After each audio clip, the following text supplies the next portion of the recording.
All callers to the program indemnify Straight Talk from all claims. Offensive, defamatory, or unlawful content will not be tolerated. Be a part of the conversation by calling 745-2626. Now, here's Straight Talk with Austin and Ellio on Bobo FM. And good evening, K-Man. I'm your host, Austin Harris. And I'm Ellio Solomon. Welcome right here, 89.1 Bobo, your new favorite radio station. Absolutely, absolutely. 745-2626. Happy Friday. No guest today, so it's what we used to call Open Mic Friday. The phone lines are open to you, the listening audience, on topics that are important to you. But if I love when you said that. I got to interrupt you. I love when you said that. It was I felt this moment of nostalgia. Quite right. Remember to open it. The only other thing used to happen on Fridays, I used to come in every day. Austin, I was the government, let me just make it clear, this is not tedious Tuesday, whinging, whacking Wednesday, or whining Wednesday, but factual Friday. Factual Mine Friday. is probably missing another F or an adjective, but that's not radio friendly. That's not radio friendly at all. Well, whatever adjective you want to attach to it, Fridays is just another day to say it's your day. Welcome to Straight Talk. Again, happy to be on the air with you, sharing details on issues that impact all of our lives and on some of the more sticky topics. We work through them together and hopefully find one or two solutions that we hope will be passed up the food chain and taken seriously, and some people's lives actually being improved for the better. 745-2626 is the number. If talking isn't your thing, you can send us a WhatsApp message to 928-2562. You can also share us a voice note on WhatsApp if you, again, want to save those valuable credits on your phone. But by all means, don't let those credits stop you from sharing your viewpoint. We want to hear from you. I just want to pause today to recognize, as part of our good news, first half hour, just again say thank you to our guest yesterday, the Deputy Premier, Honorable Kenneth Bryan. I thought the conversation yesterday was fantastic. It was very high level. It addressed some very important and certainly topical subjects, and I think we got a raft of useful information. As one caller said, please replay this. And let me just say to that caller, whilst we don't save and replay the radio or audio content from the radio dial, but you can go to our YouTube channel, Straight Talk Radio Show, and you can see, if I remember correctly, you can see previous episodes of our program. So if you missed yesterday or missed a part of yesterday, just go back to our YouTube channel. It should be happening on Facebook and Instagram as well, right? It should be. It should be. If it isn't, let us know. If it isn't, absolutely. If you have challenges, if you can't go back and see previous shows, by all means, let us know, because as we say, working at the kinks. We continue to work out the kinks or the bugs. Again, whatever adjective you choose to attach to that situation. Don't use the wrong one. Don't use the wrong one. Don't use the wrong one in the wrong circle, because that might create some friction. And you see, one came to my mind the moment you said that. I said, Ellio, that don't. Just because you think it, don't say it, buddy. Don't say it. Don't say it. Put your brain in gear before you open your mouth. Indeed. We have a number of topics that we haven't touched this week, because again, some days you share from the headlines, and other days you share topics that perhaps either are in the headlines or you dig a little deeper beyond the headlines to see, what these stories, what are the origin of these stories? Why do these stories matter? And do they at all matter? So some days you have that, other days you have, again, just conversation stripped from the headlines. Because it's Open Mic Friday, the goal today will be to cover as many subjects, again, perhaps to find an interest amongst the listening audience. We're trying to let you drive here. We are trying to let you drive, but we still have our hand on the wheel, just in case, Jesus, keep your hands on the wheel. Jesus, keep your hands on the wheel. Whilst I don't like it myself as Jesus, but you get the analogy. We were talking about, on our good news point of view yesterday, we talked about the replanting of over 700 trees at local government primary schools and public open spaces, and we thought that was an effort worthy of commendation. I just want to stay with that theme of conservation, an item that was published also this week I believe, on the pages of the Cayman Compass. Cayman's underwater mountains have remained uncharted until now. And if I can just share a few excerpts. Snippets, yep. It says, mapping and exploring Cayman's seafloor, and in particular a series of underwater mountains known as seamounts, remained undiscovered to the large majority of the population, with the only exception being a select group of fishermen. And even fewer have actually visited below the waves and brought back data and tell us, what they saw. We know the mountains are there, but other than saying they're there, what does that mean? But that's about a change. Jack Johnson, a scientist from the Central Caribbean Marine Institute in Little Cayman, is part of an expedition led by the CCMI's Director of Research, Gretchen Goodbody Greenlee, I think I got that name correct, to explore two of these seamounts, which rise up at least 3,000 feet from the seafloor at both Picklebank and 12 Mile Bank. The scientists will conduct their research in the 100 to 150 foot depth range using an apparatus known as the closed-circuit rebreathers and other specialist technical diving equipment, which enables diver safety past depths of the standard safe recreational diving limits. Now, I was excited about this because I think when taken in conjunction with the work that is already taking place with a company called Sail Drone, and I broached this topic with my colleague, he didn't know about this, so I'll share it with all of you. But Sail Drone is a recognized innovator in ocean data collection. And what they have what is a sailboat, but it is autonomous. So it's robotic.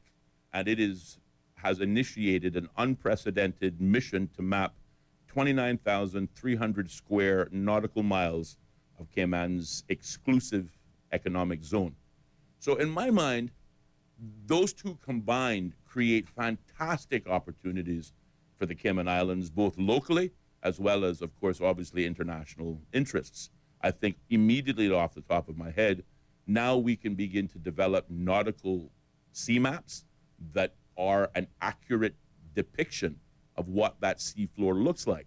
And certainly from a fisherman's standpoint, you look at deep water, but you also look for coral mounts where you expect, congregations of fish. But if I was, I don't know, a cruise ship captain, I might also want to know what seamounts rise up out of the water at, perhaps, various locations so I don't run aground. So I think there are fantastic commercial applications, but also wonderful private applications that can come from both of these exercises. I'm going to jump in here. Is this something you read? Yes.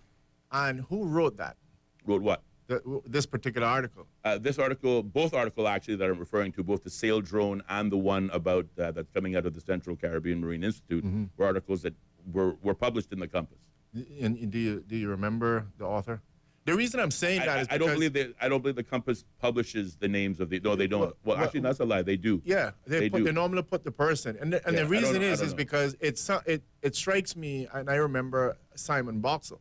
Yes. Writing something wonderful where we were talking about the opportunities in terms of our waters, et cetera, et cetera. So I got to find that, and so I can give him a good plug too, because he's done a wonderful job. And I'll also take this opportunity to quietly just slide over towards tourism just for a little bit, Austin, to say that, Simon did a good article on, one of the persons, again, a gentleman from West Bay, and I miss England as far as I recall, who, again, was involved with drugs and all sorts of things, and how he had really got into cruise tourism and made a real success of himself and his business.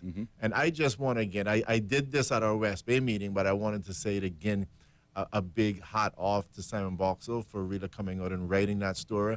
I think it brought the emotional side to the fore, as well as showing you that real Caymanians are evolved and real Caymanians are thriving in that industry. We want to keep it. Indeed. But anyway, thank you for raising that, because honestly, I didn't really know about it until you raised it behind the scenes today. And I just, again, this is, neither here nor there. I just consider it, a moment of irony. Right.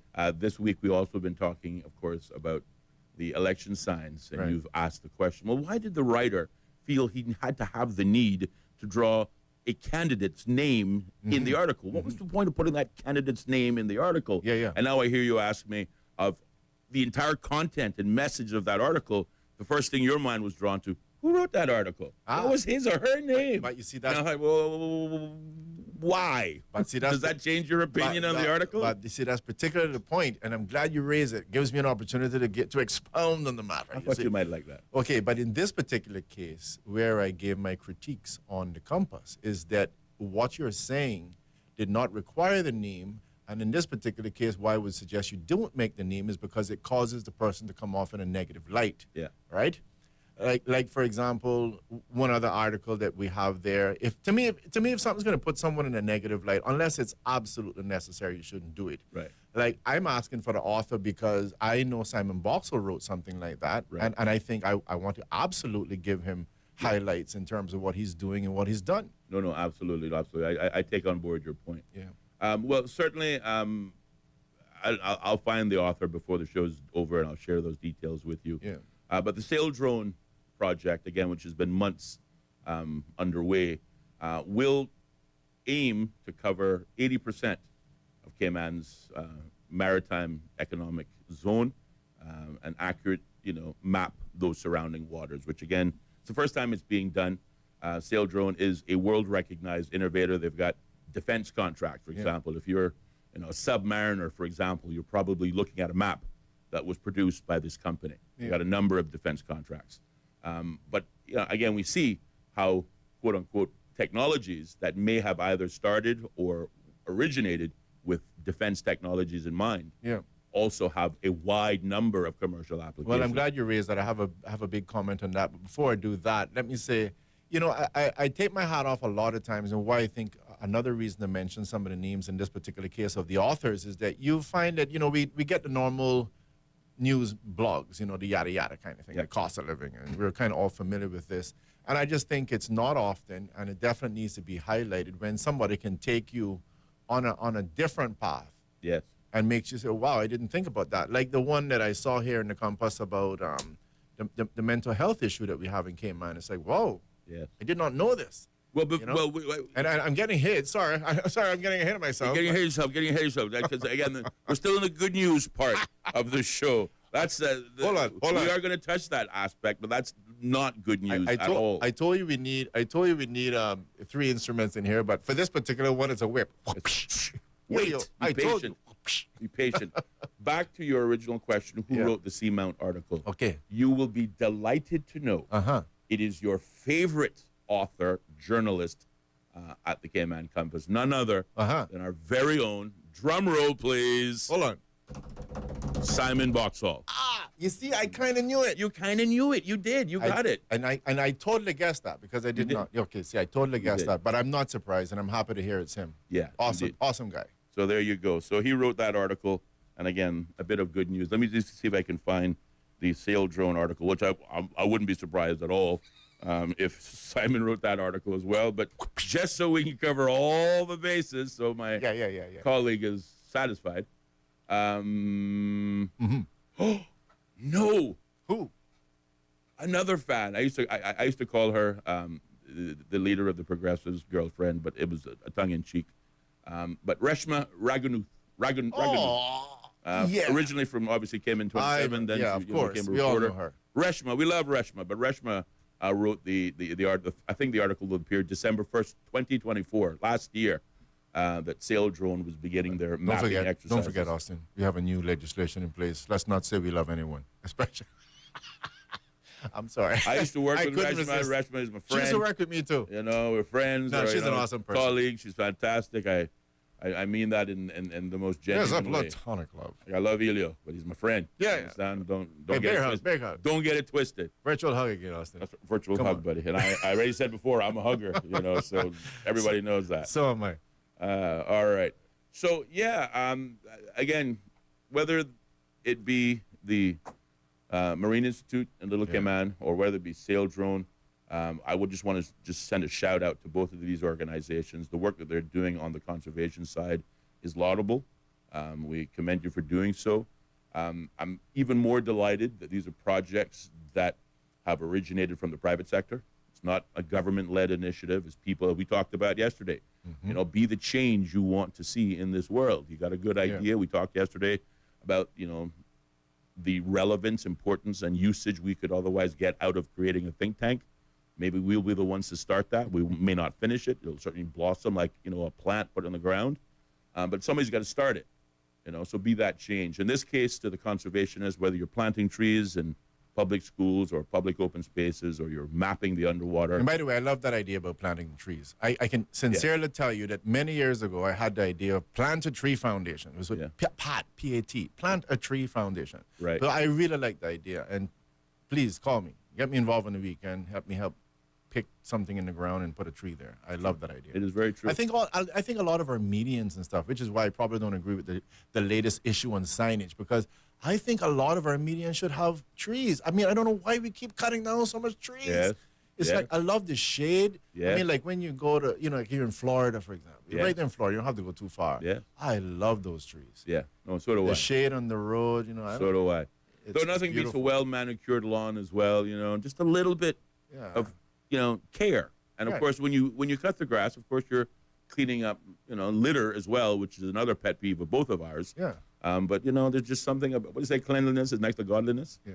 What he used to teach us in school? That's what he used to say. That's what he used to say. So there you have it. Well, 745-2626. It is Friday, Open Mic Friday here on Straight Talk with Austin and listen, Ellio. let me just tell you something. Don't worry about people calling us, okay? People are just enjoying listening to us talk and watch the two of them burn. How the hell used to go about watch me burn or something? I don't know that one, but I'm sure it's inappropriate as well. No, man. It was something like, I'm gonna stand there and watch you burn. Something like that. Come on. Okay.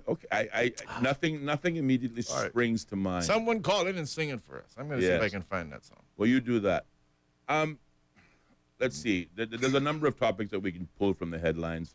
Unfortunately, there's no more good news. That's your good news. You ran out of good news. The string has come to an end. The string has come to an end. Maybe something will develop over the weekend, and we'll have a couple of more good news stories to stretch out for the week.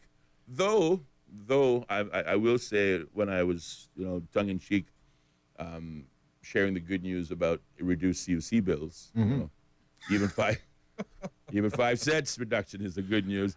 Look, Lawson. Yeah, right. They can see you on a webcam, by the way. Just thought that wasn't just us. No. I am sharing it. So just so you know. Just so you know. You see, the benefit of watching us online is you can see what I'm doing with my tongue. If you missed that, well, maybe you might want to check us out on Wait, YouTube, you said tongue in Facebook, cheek, or right? Instagram, tongue in cheek. Okay. Yes. I gave a tongue in cheek. That's it. You did. That's all it is. Very innocent. Very, very innocent. Oh, I see people in this realm being sued. So as long as they're being sued from the outside and not us, we'd be all right. But you can't sue me and you ask me. We're not going to take. We don't got nothing to take. That's right. So hey, nothing. You're wasting your time. Nothing from nothing still leaves nothing. So just saying. There have been a number of less than happy news items, and my colleague just touched on one that really, it hits home. When we both read the article, we were both surprised by what it revealed. That's what's in the headlines today. Also, I believe, from the pages of the Compass. And it's under the title, Experts Warn Action Needed to Tackle Youth Mental Health Crisis. And again, just a few quick excerpts. Suicide risk and mental health problems in the young are at a crisis point, and not enough is being done to tackle the problem, Cayman experts have said.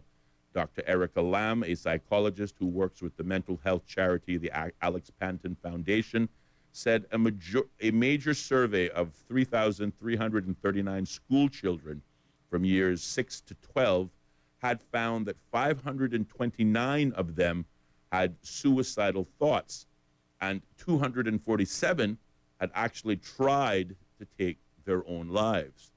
If we read no further, that alone this is crazy. It is crazy. It is shocking. Yeah, absolutely. And it's also heartbreaking. And for those persons listening, especially those just joining, this is something that I was saying. That's like, I was getting ahead of myself, remember? You were. I had to whip myself back in line. But let me just tell you something. I just find this totally unbelievable. Yeah. Because, growing up in Cayman, it was like, to me, this was like the best place to be. I remember summertime, it's 2 5-gallon buckets of mangoes. We're heading to the beach. I do not recall ever thinking about killing myself. Right, no. And I mean, I used to have it kind of tough, you know. You go to school, sometimes you had to fight on the bus, getting on the bus, on the way back home, you know, even because I know where you're from. Right. But let me just tell you, I never had this thought. No. And again, not to make light of it, because it is very serious when you're going to tell me that out of 3,000 and something people surveyed, or young kids surveyed, that 500 plus are thinking about killing themselves, and then a percentage of that have actually gone forward and harmed themselves. What I think as a country, we really have to sit and ask ourselves, what is causing this? This is, unbelievable. But again, unfortunately, the problem goes on to get worse. Let me just share the rest. Sure. It says Lamb added that the number of youngsters reporting suicidal thoughts or attempts was quite high for a small community like Cayman. However, what is concerning is that only 1/3 of those that have expressed these thoughts have sought help for it. And that may be because you don't know where to go, or you just, I don't know what the reasons are. I don't know. Lamb said that Cayman was 2% higher than the global rate for diagnosis of anxiety amongst young people. She goes on to say it has been quite consistent in terms of mental health in the Cayman Islands being worse than the global data. The diagnoses for depression are 4 times higher in the Cayman Islands than they are in global data. And the data for depression, globally speaking, is about 1.1%. Cayman sits about 4.6%. Yeah, and again, this goes to my earlier point, where I really applaud the authors for coming out on some of these stories that you don't think about on a daily basis, you know? Again, like the mountain thing, some of the stuff that Rejma's done, Simon's done. And here is another one. This is just something I was not thinking about. Yeah. And when I saw it today, it was like, this is unbelievable. Yes. I would really love to hear from the general public, anyone that could offer some idea. That it really needs to be a public discussion. What is really causing our kids to do that? I mean, I'm thinking, and I don't want to call names on this one, but at least 3 suicides that comes to my mind immediately. Yes. Right? Yes, people that we know. Yeah, people that we know in our society. You have to sit and say, hold on, what's causing this in the Cayman Islands? Right, quite correct. Well, again, that story was in the Compass. And by the way, not elderly persons or middle-aged persons that you can say, well, they're stressed with bills either. That's what's killing them. Right. These are young people. Yeah, and again, that's a very good point. What is going on in a young person's life between the grades of 6th grade and 12th grade that is so chaotic that you think that, well, my life is terrible, I got to just take it? I'm taking my life. This is unbelievable. I mean, if you're graduated high school, you're having challenges in the job market. If you're one of those, that still remain unemployed despite the fact that our economy is growing, those persons, they got pressure. Yeah. You know what I mean? They're feeling depression. You could point to it and say, okay, this is identifiable and it's real. Right. And if not depression, then anxiety. If not anxiety, then, hypertension, but you name it. But you have to ask yourself, when it happens amongst our young people, is it we don't talk enough around the dinner table like we used to? Is it, social media taking over? Is it the almighty cell phone that every child now has? And as a result of it, you lose that person-to-person, mom to dad, son to daughter communication because, they're on social media? I don't know. But to your point, we certainly should get to the bottom of it. I don't know. And this is a subject that we aren't the authorities on this topic. No, absolutely. By no stretch of the imagination. But it is a subject that hits home for both of us, and I'm sure it hits home for anyone who reads the article as a parent. And this is a subject that I think we would definitely add to our must champion very soon list. No, well, I mean, I love to ponder things, and like I said, this was something that wasn't real on my radar, but reading this today, I really have to go home and give it some thought, because I don't really know. Nothing comes immediately to mind as to what exactly could be causing this. Yeah. I mean, the nearest thing I can probably think of is if we look at our adults and we can say, cost of living and all the issues that a lot of our adults are facing, where we see that stress, is that stress potentially being reflected in the homes, and then the children are enduring certain things that it shouldn't have to endure? Right. Like the nearest I can think of is that I remember as a kid, if you hear, you even overhear parents talking about, oh, I got the mortgage, I'm going to pay this. Yeah. You start feeling like, am I a burden?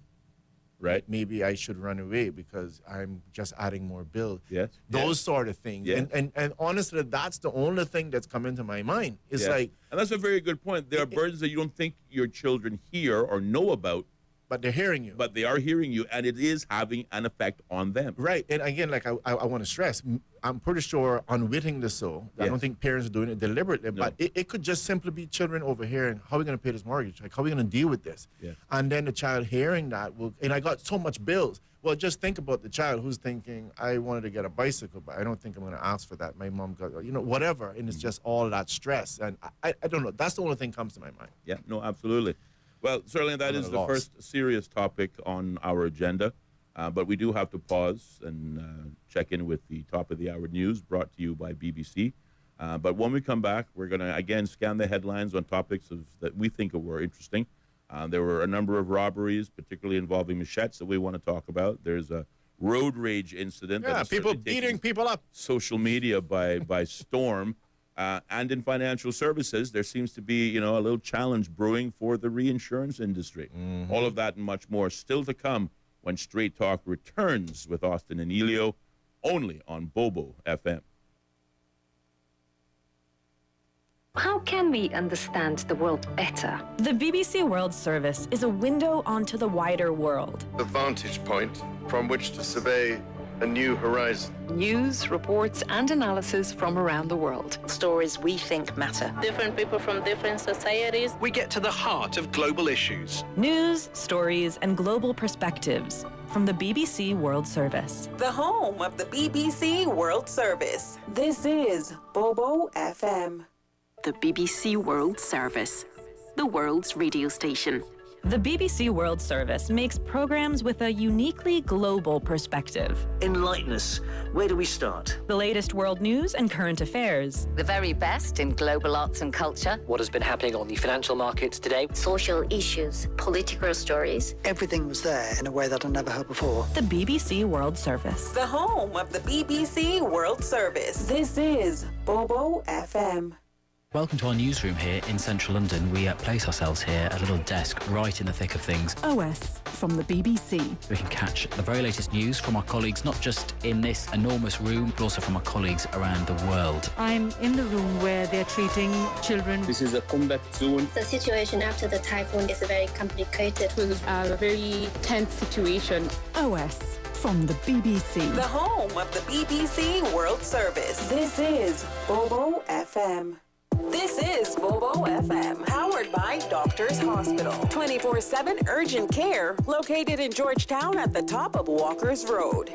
Introducing the Doctors Hospital Specialty Clinic, conveniently located in the Strand. To book your appointment at Doctors Hospital, call 325-9000. Across Cayman on 89.1 FM, online and on your smart speaker. The home of the BBC World Service. This is Bobo FM. BBC News with Sue Montgomery. Hamas says it's delivered another body to the Red Cross, which it says is that of the Israeli hostage Shiri Bibas. The Israeli military says it's checking these reports. Mark Lowen reports from Tel Aviv. For the Bibas family, the emotional turmoil continues. Just a day after Israeli forensic teams said that the body, which Hamas claimed to be that of Shiri Bibas, was in fact an unidentified Gazan woman, now the group in Gaza says it has handed over the correct remains to the Red Cross. The coffin is being transported to Israel and will then be taken to the Forensic Institute here in Tel Aviv.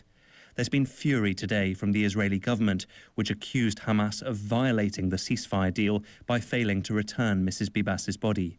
Hamas blamed a mistake and potential mix-up of remains in the rubble of Gaza. Donald Trump has said that President Zelensky and Putin will have to meet to end the war between the two countries. He was speaking to reporters at the White House. I think that President Putin and President Zelensky are going to have to get together because, you know what, we want to stop killing millions of people. You have young soldiers being killed. If you saw the pictures that I saw of the battlefield from satellite, you've never seen any pictures like that. A man has been found guilty of attempting to kill the British Indian author Salman Rushdie in a frenzied knife attack at a lecture in New York in 2022. Hadi Matar, a Lebanese-American from New Jersey, was convicted of attempted murder and faces a potential jail term of more than 30 years.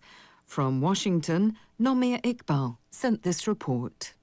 It took less than 2 hours for the jury to come back with their verdict. I was in court when Sir Salman himself took to the stand, and he went into vivid description of what happened that day, and he removed his glasses to show the jury how he'd lost his eye. This was never a case of whodunit. This incident had been witnessed by many people in the audience. They gave evidence at the trial. It was also live streamed, and so people saw it online. So the prosecution's case was quite clear-cut. The defence had argued that the prosecution hadn't proven the intent. The mayor of Los Angeles, Karen Bass, has sacked the city's fire chief and blamed her for failing to deal with the deadly blazes that ravaged the city and its surrounding area in January. Ms. Bass, who was in Ghana when the fires began, said 1,000 firefighters could have been on duty the day the fires started, but were instead sent home on Kristen Crowley's watch. At least 29 people died in the flames and thousands of buildings were destroyed. You're listening to the World News from the BBC. The Mexican president has said her government is considering seeking the repatriation of an alleged drug lord who could be sentenced to death in the United States. Ismael El Mayo Zambada was arrested by U.S. officials in July when a small plane he boarded in northern Mexico landed in Texas.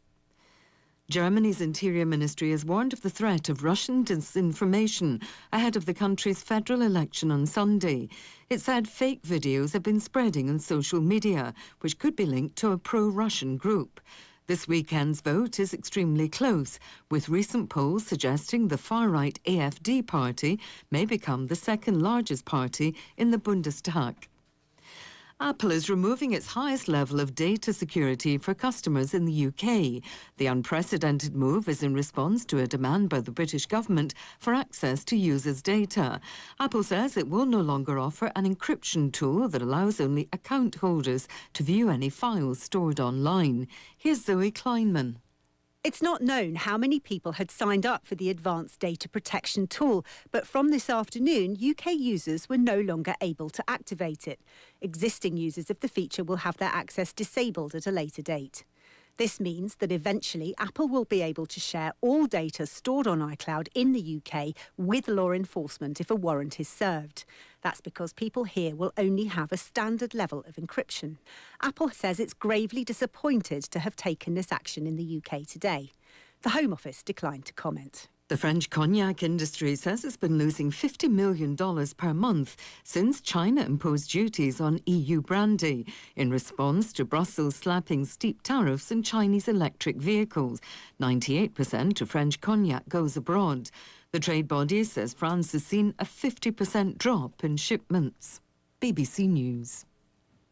The views and opinions expressed on Straight Talk with Austin and Ellio do not necessarily reflect or represent the views of Stingray Media, its staff, or contributors. Callers to the program accept full responsibility for the views expressed. The show host and affiliates are not liable for any statements made or any harm claimed. All callers to the program indemnify Straight Talk from all claims. Offensive, defamatory, or unlawful content will not be tolerated. Be a part of the conversation by calling 745-2626.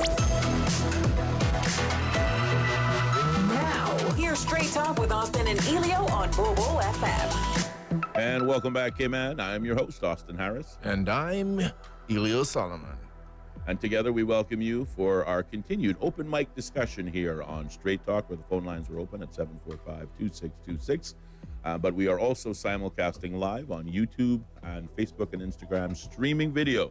So whether you're picking us up from the palm of your hand or on the radio dial as you make your evening commute home today, well, as usual, we hope that our choices in subject matter is such that you enjoy it, and more importantly, you learn something from it. I just want to say thank you for taking us home with you. That's right. Taking us home with you, indeed. And share it with a friend. I mean, it would be just so selfish to be sitting listening to us, enjoying yourself, and not share it with other persons. What do you say, Austin? There you go again. You see, it's those little wild thoughts that you should just keep to yourself, my friend. Listen. You know that you like what I just said. Come on, share the love is all I'm saying.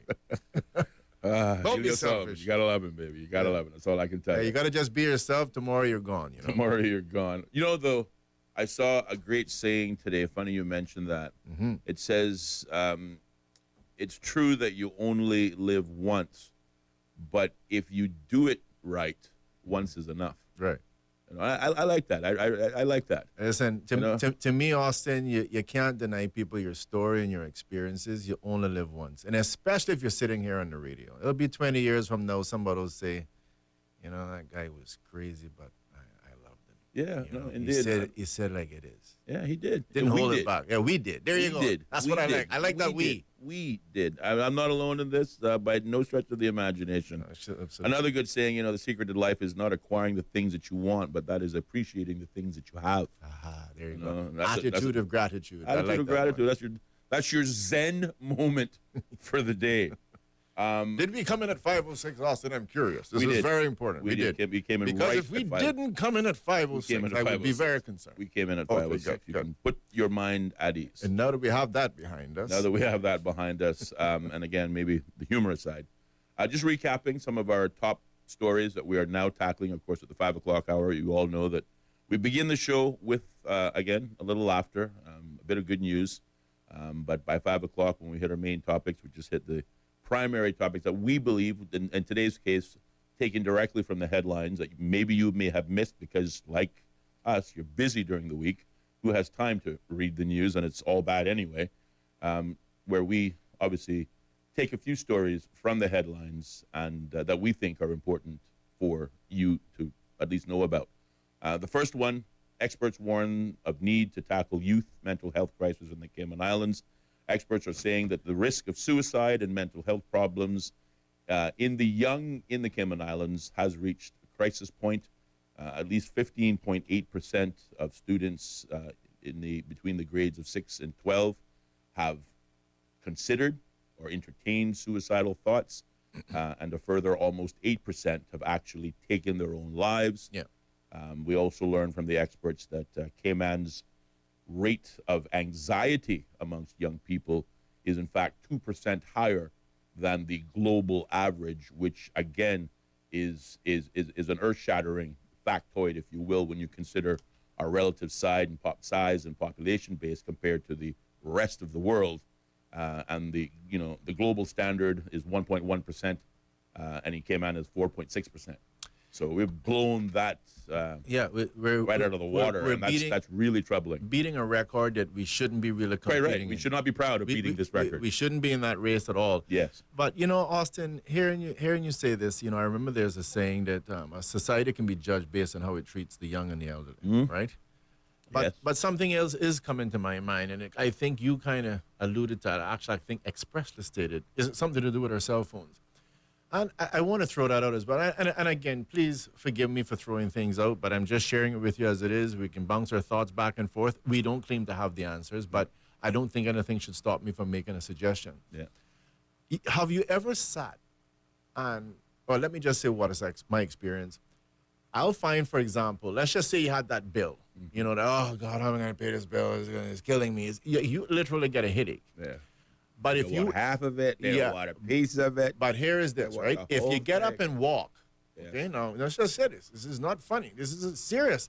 If you get up and walk, go walking on the road and think about that same issue, it doesn't give you a headache. You don't have that stress. Right. And to your point about technology, et cetera, I think another concern is that we have our kids, that they're not getting physical exercise. Mm-hmm. We were out there running up and down. True. I talked about the mangoes and the beach and the list goes on. And there was a lot of physical activity. True. And so even if there was stress, I think that physical mechanism, that physical side of things keeps you a little bit more seen. Yes. But I mean, imagine being bombarded, the TV, the internet, all that kinds of stuff, the music, the Xboxes, but you're just sitting there. Right.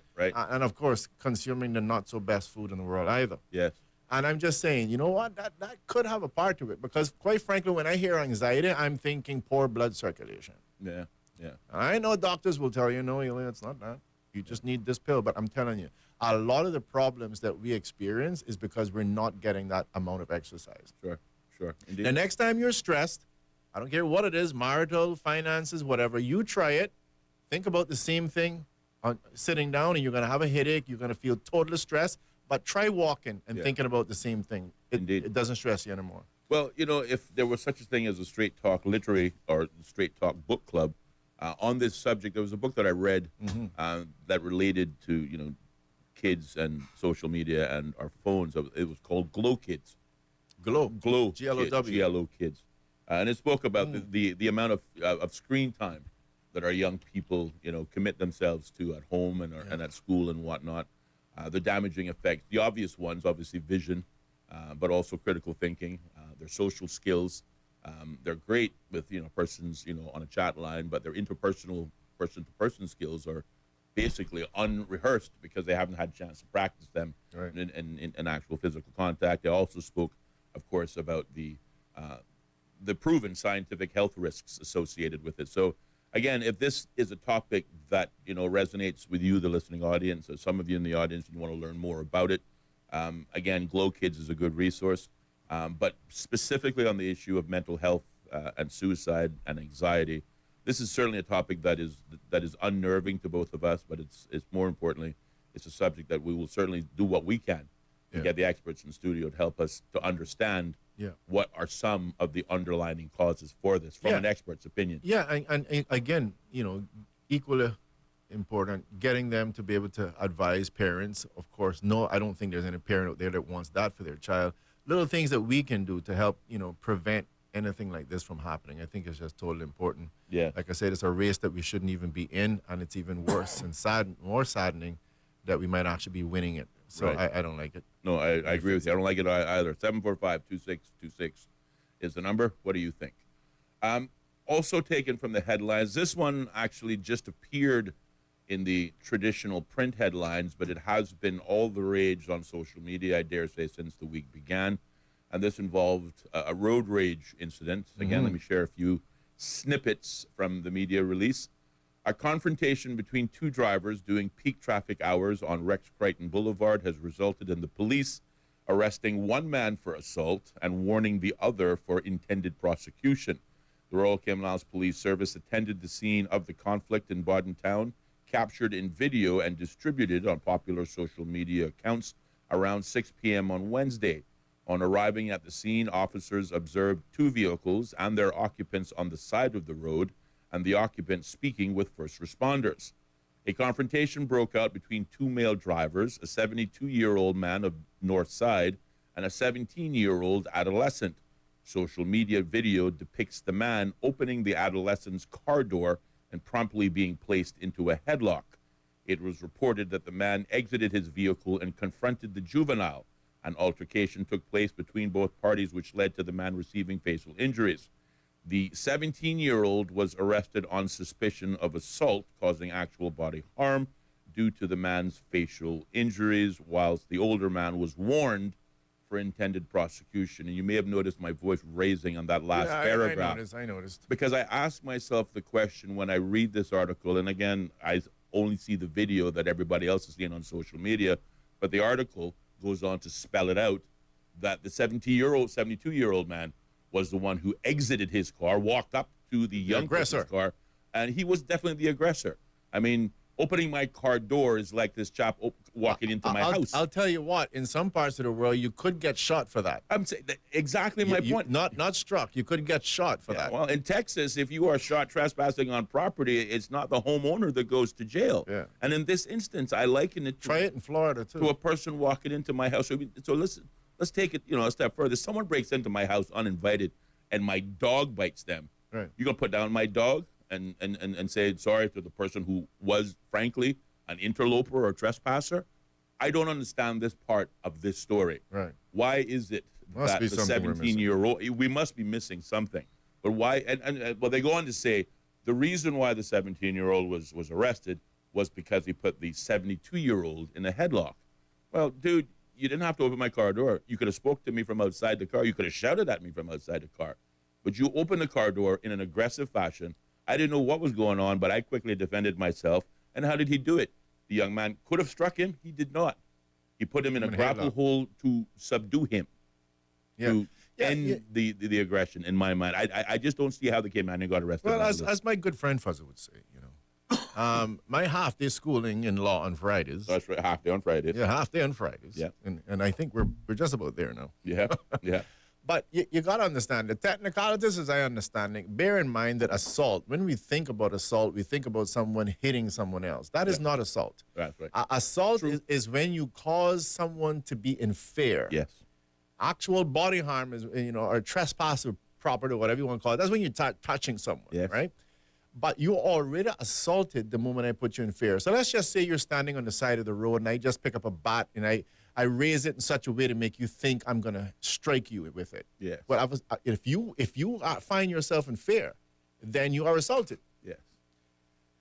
Clearly getting out of your car, going up to someone else's car, and obviously showing that you're angry, opening the car door doesn't sound like I'm giving you a gift. Right. It had to have put him in fear. I'm glad you made that point, and I'm glad you drew the distinction, because, again, the article did make the distinction. So the adolescent was charged with assault causing actual bodily harm, whereas the 72-year-old man was being warned on prosecution for common assault. And you're right.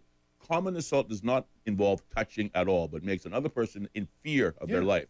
But in our opinion, as you just stated, that common assault was escalated by the person walking up to the vehicle, obviously in a gruff fashion, and opening the car door, further extending the threat that this 17-year-old would have felt. So let me put this in another perspective, right? I know that we're not really in Cayman where we're carrying guns and got a concealed license, etc. But let's just use that to prove a point. Let's just say I say jokingly to Austin, see that guy there? I'm going to take a machete and pretend like I'm going to chop him. Yeah. Now, Austin knew I wasn't going to chop him. Yeah. I know I'm not going to chop him. But I rush out after the guy and start reeling at him as if I'm going to chop him. Yeah. Does he know that? He does not know that. Correct. Now, how, just say he grabs his gun under that scenario and shoots me for having, why am I using me? But either way, shoots me. I always hate when I'm It just dawned on you that you're using yourself as an in example. a negative example. And now people are picturing me, wielding a machete. But anyway, I've already stuck myself in the mud here. So bottom line is that really, can you blame the guy for shooting the person here with this machete? Absolutely not, because that person does not know that it was just a joke between you and Austin. Yeah. Right? And your actions have put that person in fear. How many times have you even gotten angry? Someone scares you in the dark. Mm-hmm. You do not respond positively. And even 20 minutes afterwards, you're still peed off. Sure. Because this guy scared you. Right. And let's just be clear. 7 to 117 doesn't really matter to me. You start going up to someone's car, angry, opening their car. I think you're kind of asking for a problem, to be quite honest with you. 100%. And I'll take it a step further. Let's imagine the roles were reversed. Right, yeah. And it was the 17-year-old as the aggressor. Then again, I asked, I want to pause you, Austin. How would that have turned out? What an excellent point that you've run. You're a genius. Well, At least especially on Friday. Especially on Friday. No, but honestly, that's a very good point, right? And of course, I heard that there's a color thing involved here, but I'll just keep that on the side table for a moment. But yeah, just picture that. Mm-hmm. It was a 17-year-old that out of anger, grabbed the door for this old man. Poor, feeble old man. Right. Yeah. Who? I wonder what would happen then. Exactly. I'll guarantee you the 17-year-old would have been arrested for that too. Guaranteed, carried off to Fairbanks, locked in the cell, and we would hear about him appearing in court. And that is, I think, the main thrust of this incident, and I think perhaps the insulting aspect of it. Mm-hmm. Again, I'm not a lawyer. I'm basing this commentary based on what my two eyes saw on a video, which really, it was amateur video, so it wasn't the best of videos. It started late. I don't have all of the facts. No commercials? There were no commercials, and it was certainly not Sorry, G-rated. I couldn't resist. But again, I do not see the young Caymanian being the one who should be at fault here. But again, people say Cayman is not a real place. And this is an example of, what allows this viewpoint to certainly become a popular one. And it reminds me and again, not likening our situation to what goes on in the rest of the world, but we harken back to the Black Lives Matter whole initiative. Again, kneeling, foot on throat, et cetera, the police harassment over one group versus the other group. Again, was it because one of the people was driving a Cybertruck and the other one was driving, I don't know, a Honda, and therefore the Honda driver must be the one at fault? I'd like to see balance exercised in our law. I'd like to see certain, fairness exercised. And yes, to your point, if we break this thing down to the letter of the law, common assault, threatening violence, assault causing bodily harm, threatening violence that ends or begins with a physicality, grievous bodily harm is all of that with the use of a weapon, obviously, and that was not involved in this situation.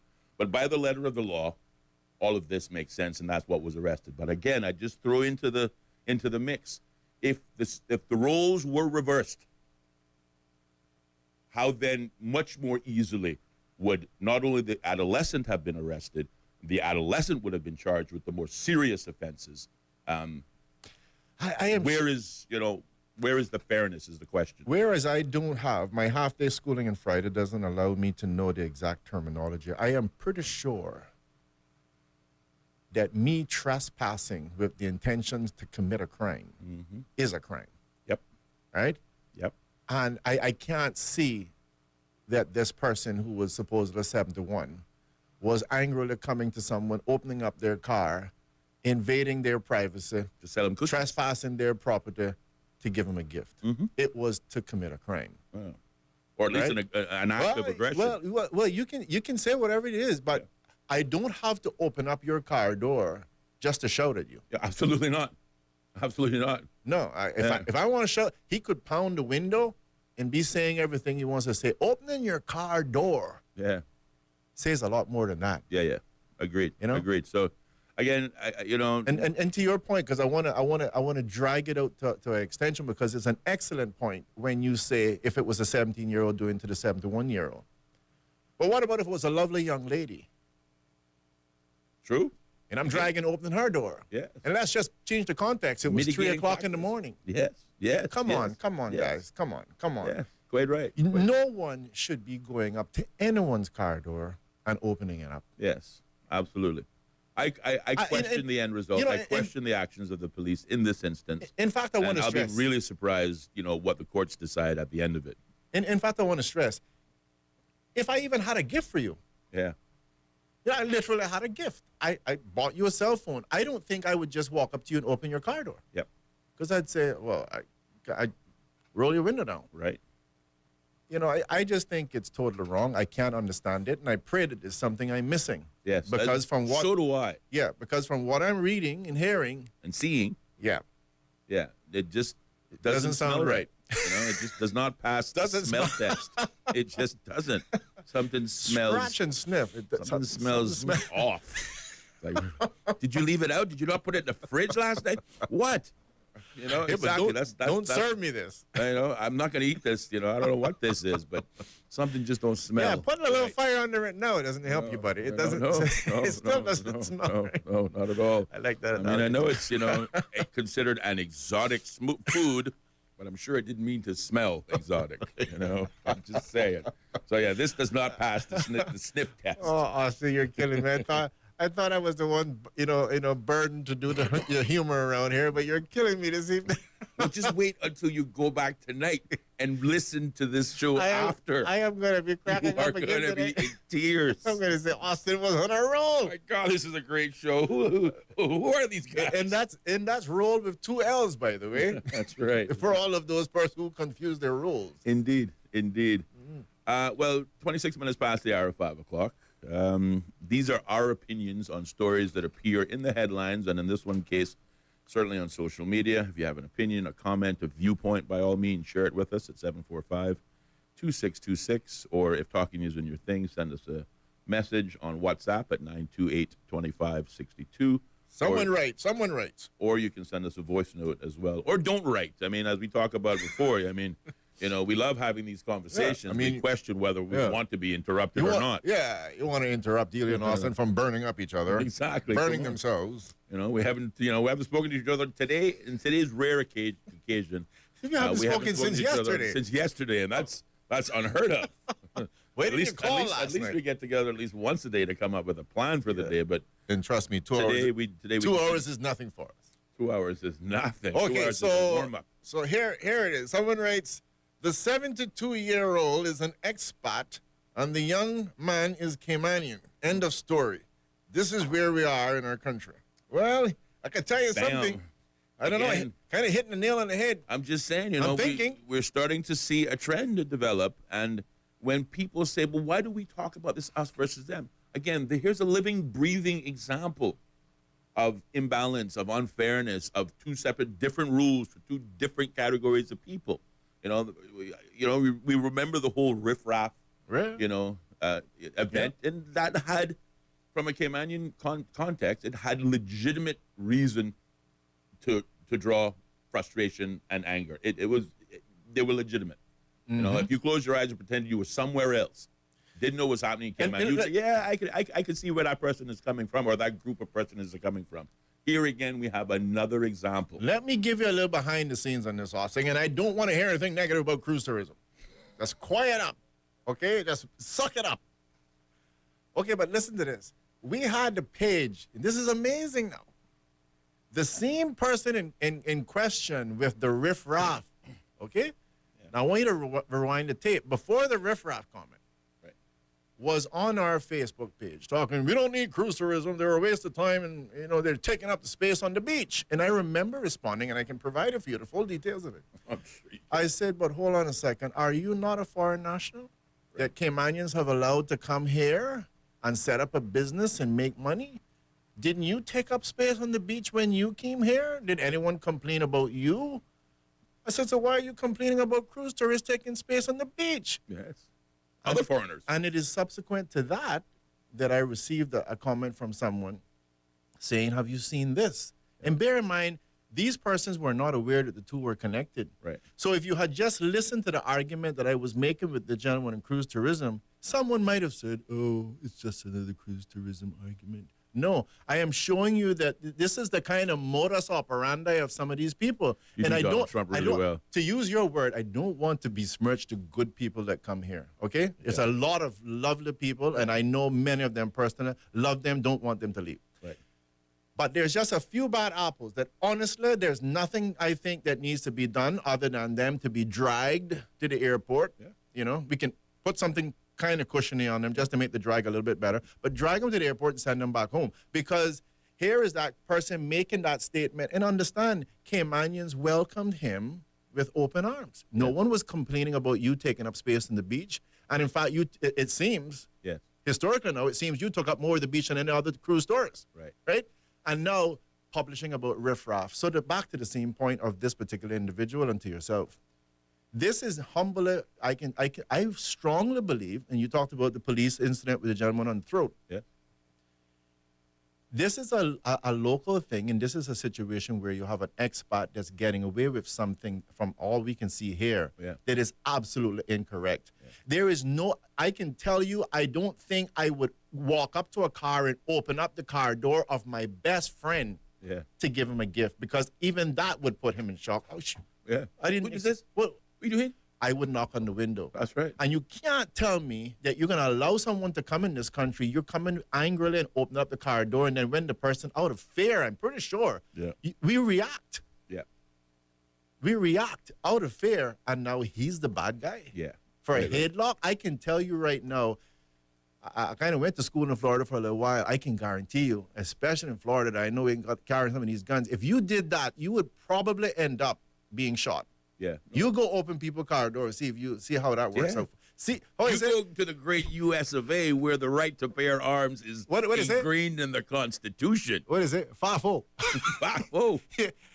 You can have my gun when you pry it from my cold, dead hands. That group of Americans. I'll substitute the first half. Mess around and find out. That's right. That's right. 5-0. Yeah, somebody messed around and they found out real quick. Oh, boy. But again, it's the Caymanian that's paying the price. And again, that's just simply... Again, it's not fair. There's nothing right about it at all. And, well, that's our opinion, and we're sticking to it. Yeah. Along those lines, in terms of the... Well, before we get there, you raised a very good point about, why these issues, even if they're happening in small outcroppings, like you pointed to the fact that we know many foreigners, and we like them and we love, we thank them for their contribution to the overall economic engine, whether they're business owners and, they're employing fellow Caymanians, whatever. The majority of foreign nationals, are just regular people like the rest of us trying to make it through in this world. And they come here and make a wonderful contribution. And they come here and make a contribution, and as a result, we rise. They say a rising tide floats all boats. So that's the situation. So, and this is, our opinion, not just today, but has been, a maintained public stance for years. But I told somebody this in a conversation just this week. It was a foreign national. Somebody had just met a visitor, and I was asking, we come to the island, blah, blah, blah. They have questions about us. This is a point that I brag about because it is worthy of bragging. We live on Grand Cayman on 26 square miles, or otherwise 72 square miles of total habitable space. But needless to say, a small rock in the middle of the ocean. But we have over 130 different nationalities, Christians, Jews, Muslims, agnostics, atheists, you name it, all living together in relative harmony. And that's unheard of in any other place in the world. Don't believe me? Turn on CNN, turn on BBC, turn on Sky. You see it the world over. Cayman doesn't have those problems. But we have also seen the challenges that have also faced places much bigger than us, the UK and Brexit, the US and MAGA, Make America Great Again. And in Cayman, the immigration reform, Cayman is looking for a bigger piece of the pie because we're not obviously sharing it. If we do not nurture that which has been a delicate balance of us and the all of them situation, it can very easily spill over into something that for Caymanians is foreign, but to the rest of the world, it's just Friday. You know what I mean? And that is something I think that we have to protect. Like we protect our children from suicide and anxiety, we need to protect all of us from this notion where, we've had enough. And now rather than just arguing with, a guy because he drives the ugliest car on the planet called the Cybertruck, we're gonna fight with him publicly in the road. We're gonna fight with everybody who drives Cybertrucks. Again, as a very narrow example, and that's not a road we want to travel down. Is my point. No, and I see things like I mentioned the other day about the trash stuff, and there's a myriad of different examples that I can use, but honestly, you have some people that they come to your country and they bring their nasty, dirty ways with them, as we can put it in local colloquialism, right? Yeah, plain English. And I can tell you, quite frankly, I really have enough. And even as I keep saying to some of my workers, which are not from here, by the way. Yeah, I'm not from here. I don't shy away. To speak English. I don't shy. Yeah, I tell them sometimes speak English. Yeah. But honestly, it's a situation where, trust me, it's like I said, man, I just need to be a police officer for 6 months. 6 minutes to do it for me? Yeah.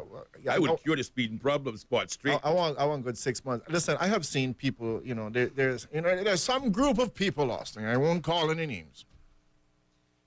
I've seen them on Linford Pearson Highway. They're driving. There's, rush hour. No, not rush hour. Cars are flowing, and they're in trucks. Yes.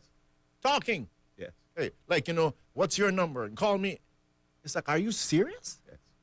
And like, where is the police when you need one, right? Never around. And I'm telling you, I also saw never around throwing a plate. I swear to God, on the life of my kids and my 3 precious grandkids, in the middle of town, a plate of food right by the office bar on the road. I'm like, what? What? Are you serious?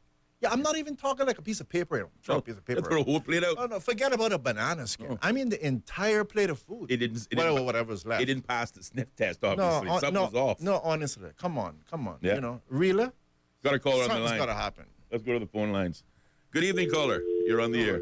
No, you didn't stick around. But honestly, something has to happen, and Caymanians, we really need to stand up. Some of these people, they're fit to be whipped, as we would say. I mean, honestly, it's really, really bad. Yes. And I'm tired of people coming here and pushing people around. We need to find out what happened to 17-year-old. Quite right. Let's go to the phone lines. Good evening, caller. You're on the air. Hi. I must say, it is so awesome to hear you both on the radio again. Thank you. Thank you. Thank you, Silver. I'm glad you're enjoying it. I most definitely am. I missed you guys. Thank you. Well, we missed you, too. Sweet. I wanted to find out you guys' opinion on the topic that you're talking about, because I feel like there is, when it comes to certain professions, there's a limited margin of error that is allowed. And as it relates to the RCIPS, I'm like, in this case, you guys got it wrong. Okay. So wrong. How does a 17-year-old end up being arrested when somebody else assaulted them? Yes. And the story, of course, we know that RCIPS is going to come out. They're going to say, listen, we support our officers. They did what they were supposed to do. But the truth is, they didn't. Right. Because that young man expected them to show up and protect him. Mm-hmm. Instead, they showed up and arrested him. Yep. Yeah. I don't understand it. And maybe I missed it, but I haven't seen anything from the RCIPS coming out giving any statements as it relates to this matter. Absolutely. Mm-hmm. And I'm very proud of that young man because, as you guys have pointed out, there are countries where, yeah, he would have got a lot more than that. Yeah. This would have ended so badly. Not, you know what? Let's not even say some other country. Right here in Cayman, had it been one of the just for lack of better choice, one of these construction guys coming from work who is tired, and he pulled that stunt. Yep. Yep. We would be having a different conversation. Real talk. Real talk. I'm so disappointed in the way this turned out. And it's unfortunate because, again, everybody says, oh, it's not Caymans against the world. It's not black versus white. But this particular instance shows exactly that. Yep. Yes. Because of this man's skin tone, he was warned for prosecution and allowed to go on about his merry business, having assaulted somebody. And the young man who was defending himself finds himself in police custody. Make this make sense. Yes, absolutely. Please, quite right. Absolutely, and I can tell you, it's Thank you so much, caller. Appreciate that time and that comment. It's definitely something I'm going to stay on because I really want to see what's happening. I'm tired of things like this happening. Yes, and I'm glad to see that there are others who take the same view, and that caller certainly, I think, articulated her viewpoint very, very well. And I'll take our last comment first. Please, somebody, make this make sense to me. Explain it to me like I'm a 5-year-old because I'm clearly missing something. Yeah. And again, to me, almost argument that right is right? And if it happened in every scenario, you can see how it varied. Like you just mentioned it when you first started by saying 17-year-old going up to the 72-year-old. Would it have been the same? Yeah, would it have been? This little black Caymanian boy rushed up to this white man's truck and jerked open the door and right? It would have been a totally different argument. He would have been arrested again. He would have been arrested again. In other words, this poor kid couldn't get it right. You know, no, you're whether it's right. you having your car door jerked open, you were arrested.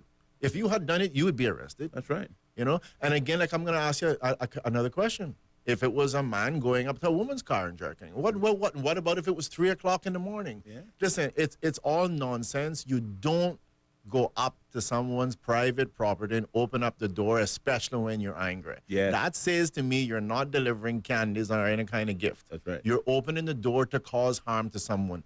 Anyone in their right mind would think that that's why you're here. Yes. And I don't know about anyone else, but I have been frightened just literally by family members in the dark. By the way, I had a family member who had that happen to him, and he stammered as a result of it. Yes. That's how much he was frightened. But if you get frightened even in the dark, you will react. Yes. Because you're frightened. Sure. And even half an hour later, you're still cursing. I can't believe you did that to me. Indeed. So imagine that poor young man. Indeed, and I would just simply add to it that young 17-year-old had options. If he wanted to greet violence with violence, he had a lot of options. But he took what I consider a defensive posture. Right. By thinking, what is the quickest and easiest and least... hold him. Exactly. And most, again, reserved or disciplined or whatever you want to call it approach to diffuse this situation. I'm going to hang on to this guy and hold him until his blood pressure comes down. Put him in a headlock. Hold him in a headlock. Put it down. Just listen, calm down. Not throw him on the ground and drive a shoe in him. No, just going to hold him. Yeah, exactly. But as you have just stated, again, the age difference. I'm 53. I know better to mess with a 17-year-old just on a youth basis, age basis. Right. This guy was 72 and a 17-year-old. Yeah. The deck was highly in favor of the young person laying down a brutal beating if it was that he is, Well, that was not the case again. Well, there's a saying, if you follow a stupid kid home. Somebody please make this make sense. Remember the saying, and of course the saying varies, but they basically say things like, if you follow that stupid kid home and knock the door, stupid parents will answer the door. Yeah. But I can assure you that the behavior from this person, this is not the first time. No. You know, some 72-year-old coming out, going, oh, this is not new. No. Somewhere in his background, he's done this before. Yes. And he's probably gotten away with it the same way he's got away with it again. Yes. And but to that caller's point, I can tell you what, even right now, she's absolutely right. Even in this country, you make him had opened the wrong car door. It would have been a lot different. She's 100% right. You're absolutely right. I thank you for bringing that up again. She's lucky she ran into the 17-year-old, not somebody else. Because she's 100% right. This could have ended far worse. And I'll further stress, and again, that be no who for frightened, they say. That be no who for frightened, yeah. But again, even this particular case, he ran into the right 17-year-old because there's some 17-year-old there, and I wouldn't do that either. I don't play with him. I tell you that. I don't joke around at all. And that's just reality. Anyway, yeah, we move past that. But I think the caller also raised a very valuable point. It is. I think it is in the best interest of the RCIPS to issue some sort of statement on this incident. Yeah, you clarify that. Please provide clarification, because what it also does, either intentionally or otherwise, is it builds animosity between the public and the police. And that's the last thing you want. In an island like ours that is still gripped with crime, you don't want people losing whatever respect they have for the police. You can't afford that. You know, when you see something, say something. You know, it's our responsibility to look after our, as we say, be our brother's keeper. But our police are there to, protect and serve. You don't want there to be strife between the citizen and the police. You just don't, and the authorities. But it is, again, living, breathing examples such as this that only tend to support somebody's already perception of what obtains, that if it's not dealt with quickly, can certainly serve to escalate and become an even bigger and wider problem. Which leads me to, again, another article that appeared in the headlines over the weekend. As a matter of fact, it came down first thing on Monday, and it was under the title Robberies and Aggravated Burglary. Mm-hmm. And I'm going to tie together for completeness, but also for make it as short as possible. Mm-hmm. There were 3 separate articles that I'm going to condense into just some quick summaries. And I'm going to share them with the listening audience. It says police are investigating 2 armed robberies and an attempted robbery that took place on the evening of Valentine's Day Friday within less than 2 hours in various locations in Georgetown. The first incident took place at about 7:25 on Friday evening when officers responded to a report of an attempted robbery and wounding at an address in Georgetown. Less than an hour later, shortly before 8:20 p.m., the police said they responded to a report of a robbery at a barbershop on Eastern Avenue where masked men entered the location brandishing machetes, demanding cash, and then fled on foot with cash and a number of personal items. The RCIPS further went on to point out that there was another incident that took place on Powery Road in West Bay on Saturday at 11 p.m. That again, 3 masked men, one of them carrying a firearm, had entered the residence, stole cash and valuables from the occupants, and then fled the location. And we talked about it earlier on, aggravated burglary. Well, in this case, aggravated burglary is a person who's guilty of aggravated burglary commits that offense of burglary at the time of having a firearm or offensive weapon with him. Okay. We were talking about right. common assault versus aggravated assault versus assault with causing actual bodily harm. So there are varying degrees. Yeah. But I look at these stories, and this is a come to Jesus moment for Austin Harris when I read this article, because the emotions that it invoked were contrary to stances that you will, testify if this were an open court. That, what he said, tell you the truth, is that there was a time where there were discussions in this country, and I hate to draw a reminder to it because it was a painful memory, but it had to do with the murder of Estella Scott and the public commentary that followed that ghastly and certainly heartbreaking, crime. Yeah. The question arose then, and I'm going to bring it up now, and that was, at what point in time are the citizens allowed an amendment to certain legislation, in case it will be firearms law or the police law or whatever the case may be, to have personal defense tools? I won't even call them weapons. Things like pepper spray, things like personal alarms that emit ear-piercing loud sounds. Something Because as we discovered with traffic and road fatalities, the police will say they can't be everywhere all the time. I argue that's true, but be somewhere. And when you know these are key locations and you're not there and a death occurs, what's the argument? In this case, yes, we're experiencing robberies. They're more brazen. We're seeing persons, whether they're invading your homes and holding you hostage. We've seen that in recent years. We've seen them entering stores with firearms and machetes. Aside from the one social media phenom that ran the machete-wielding would-be robber in his store, he ran him out with just typical West Bay mouth. And I say that as a term of endearment. That dog is my hero. I still love that video. But at what point in time do we say to our public, you can protect yourself? Or is the message, if you are broken into and if you are threatened, then be a victim. Just be a victim, but be a live victim.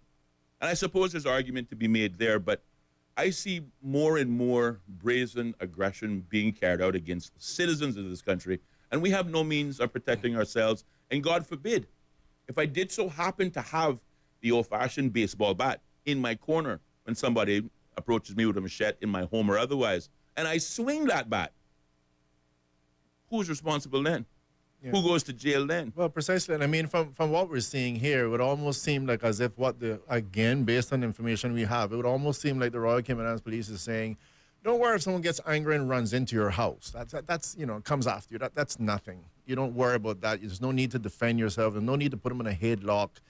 Again, you're invading the privacy of someone. It just really begs for an explanation. We have now a commissioner of police that's a Caymanian, and I encourage him to release some information on this, because I can tell you right now, the way this looks for us as locals, and from the limited information that we have, it makes absolutely no sense to me. The moment, unless you're somehow telling me that the Royal Cayman Islands Police was not aware that this person even approached the individual, I just really cannot understand how this particular conclusion has been drawn, where the Caymanians arrested and the foreigner walks free, or expat, whatever particular terminology we want. But to your point about personal protection, and you bring up a very painful example with Estella Scott. Again, I don't even want to get onto that, because that carries my blood up too high. Yeah. But honestly, you can see that if you had personal protection, again, this individual would probably have been another problem, right? Because he would have used whatever the personal protection is. You know, my parents used to always try to tell me, Ellio, as a kid, nothing would have been better than going out with a knife, right? You got a knife. I got a knife. A blade, a razor blade. Yeah. And so the bottom line is, you don't go out with a weapon, because if you get in a particular circumstance, you're going to use it. Yeah. Whereas if you don't have it, then you can't use it. Yeah. So God forbid if this person had some kind of personal protection, Yeah. But like I say, it really needs to be resolved, because it does not look good. And all of these things are cumulatively adding up to make Caymanians feel even worse in their own country, that people can come here and do whatever they want to do and they're going to get away with it. Yeah. Right?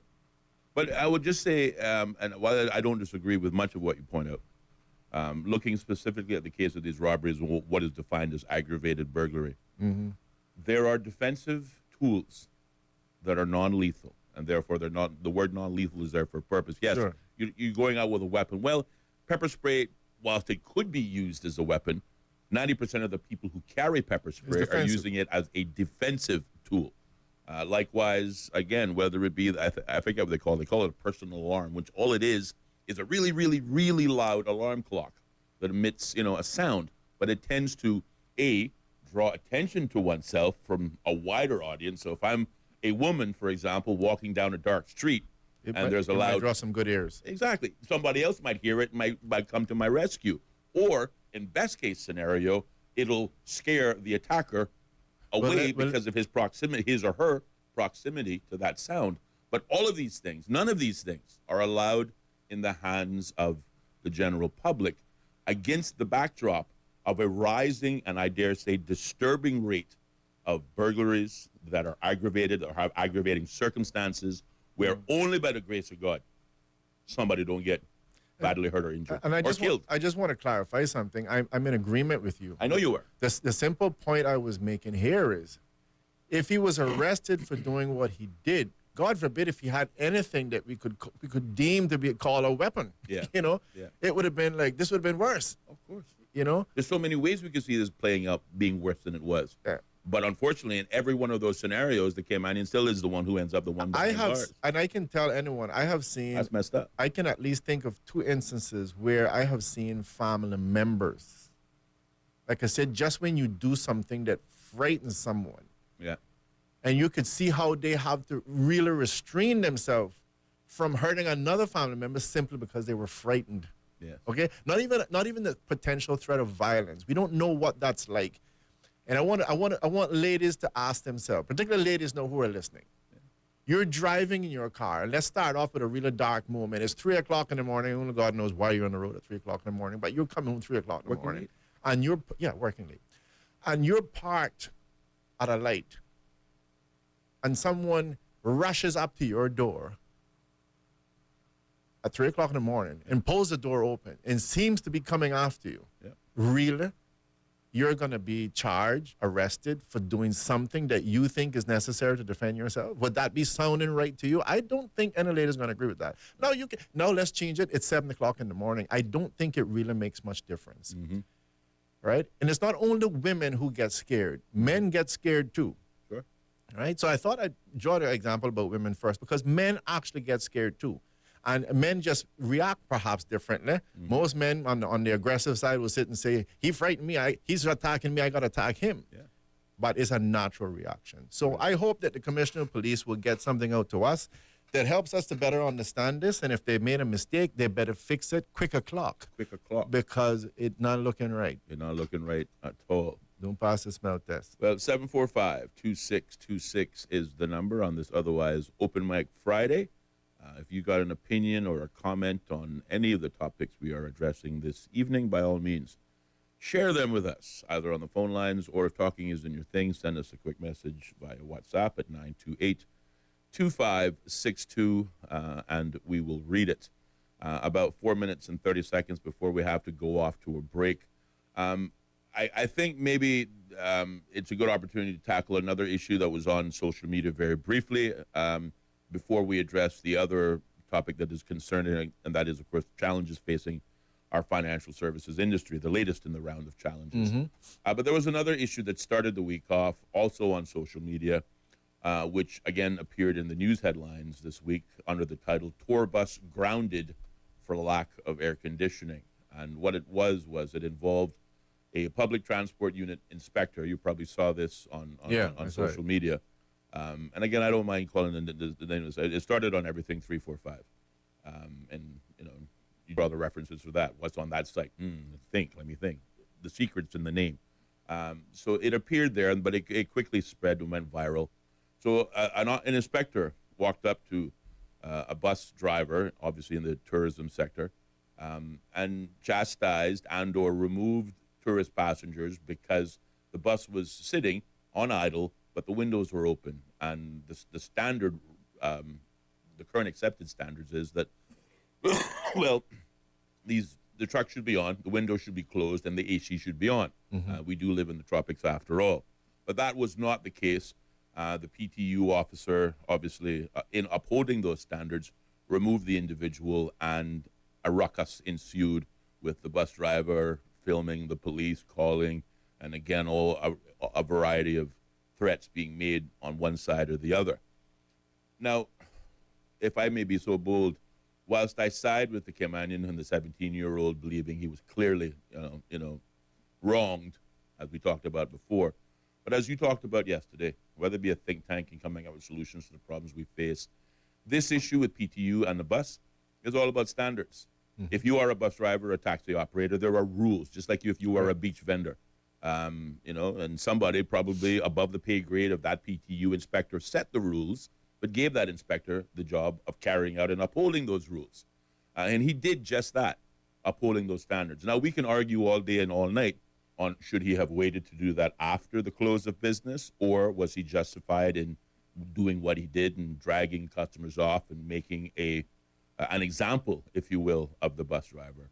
But in my viewpoint, I certainly side with the inspector of PTU because I believe, A, he was doing his job. B, it is about maintaining a standard. And if you want to drive a bus, a taxi, you want to be on the customer-facing side of our tourism product, then there has to be one rule for everybody. Otherwise, there's chaos. Yeah. No, but yeah, again, I'm commenting obviously on the information that I have, and based on that, I mean, like I said, there might be some specifics that might better inform us, and I'm pretty sure if it informs us in a slightly different way, we're man enough to change our position. Sure. But definitely, I'm inclined to agree with that. I think that, you know, whatever those standards are, you know, 4 tires required on your car, whatever it is, I don't think we want our product to deteriorate like we know it happens in other places. That's not what we want. And that is, again, why when I hear about the beach vending and people being, you know, harassed and whatever, I just don't agree with it. You know, I want to see, and this is why I get one of my pet peeves, again, is with the trash, because I think it starts there. Mm-hmm. I really think you need to find people that are throwing trash and charge them the $500. Yeah. You know, you got to set some examples, because at the end of the day, it's clearly being abused. And if it's the same thing. If you have standards in terms of what we want with our tourism product, then it needs to actually be upheld.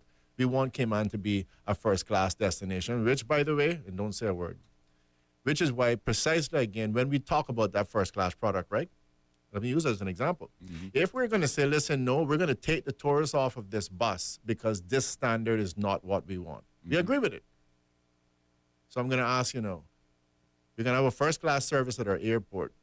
10 seconds, I'm sorry. We're going to pick this up when we come back. We have to pause, check in with the BBC News. But there'll be more Straight Talk right here on Bobo FM.